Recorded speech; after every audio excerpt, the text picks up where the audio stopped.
সিরাজগঞ্জের সাধারণ স্কুল শিক্ষিকা থেকে বিশাল সম্পত্তির মালিক জান্নাত আরা হেনরি। আওয়ামী লীগের ছত্রছায়ায় হলমার্ক কেলেঙ্কারিতে হাতিয়েছেন হাজার কোটি টাকা। হয়েছিলেন এমপি, স্বামীকে বানিয়েছিলেন চেয়ারম্যান, করেছেন বিশাল অট্টালিকা, মার্কেট ও অসংখ্য জমিজমা। কালো টাকা সাদা বানাতে গড়েছেন বৃদ্ধাশ্রম সহ নাম সর্বস্ব নানা শিক্ষা প্রতিষ্ঠান। ইতোমধ্যে তাদের গ্রেফতার করেছে র্যাব। সর্বোচ্চ শাস্তির দাবি স্থানীয়দের। সিরাজগঞ্জ প্রতিনিধি রহমত আলীর প্রতিবেদন।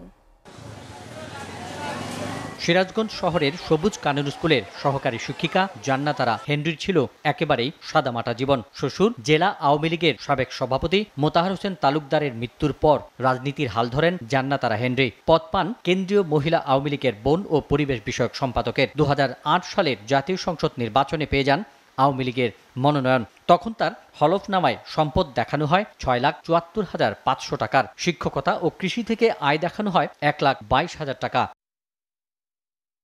সেই নির্বাচনে হেরে গেলেও তৎকালীন প্রধানমন্ত্রী শেখ হাসিনার অনুগ্রহে সোনালী ব্যাংকের পরিচালক পদ উপহার পান। আর এই পদ ব্যবহার করে আলোচিত হলমার্ক কেলেঙ্কারির বিপুল পরিমাণ অর্থ হাতিয়ে নেন তিনি। এদিকে বিদ্যুৎ প্লান্টের একক ঠিকাদারি নানা ব্যবসা করে হাজার কোটি টাকার মালিক হন। দ্বাদশ জাতীয় সংসদ নির্বাচনে আওয়ামী লীগের মনোনয়নে এমপি হন। এই নির্বাচনে হলফনামায় স্থাবর অস্থাবর সম্পদের হিসেব দেখান 51,98,58,000 টাকা।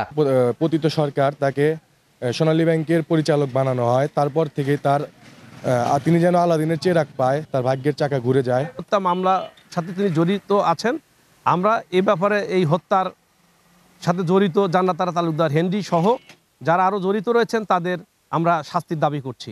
নির্বাচনের সময় ছুটি নেন, ছুটি নেওয়ার পরে আর তিনি বিদ্যালয়ে ফিরে আসেন না, জয়েন করেন নাই, কিন্তু ওই সময় তিনি 2 বছরের শিক্ষা ছুটি নেন। বৈষম্য বিরোধী ছাত্র জনতার আন্দোলন চলাকালে 3 জন নিহতের ঘটনায় সাবেক এমপি জান্নাত আরা হেনরি ও তার স্বামী জেলা পরিষদের সাবেক চেয়ারম্যান লাবু তালুকদার আসামি। মৌলভীবাজার থেকে তাদের গ্রেপ্তার করেছে র্যাব।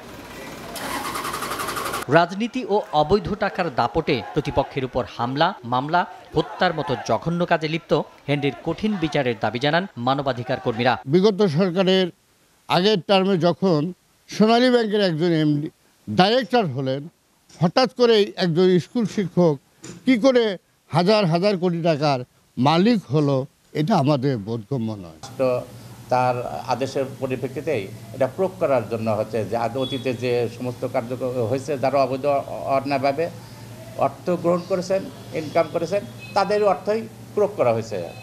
আমরাও সিরাজগঞ্জবাসী মনে করি তার অর্থ প্রয়োগ করা হোক। রাজনীতির নামে গুম, খুন, ক্ষমতার অপব্যবহার ও দেশের টাকা লুটপাট ও পাচারকারীদের বিচারের আওতায় এনে অপরাধমুক্ত দেশ গঠনের দাবি ছাত্র জনতার। SA TV news desk.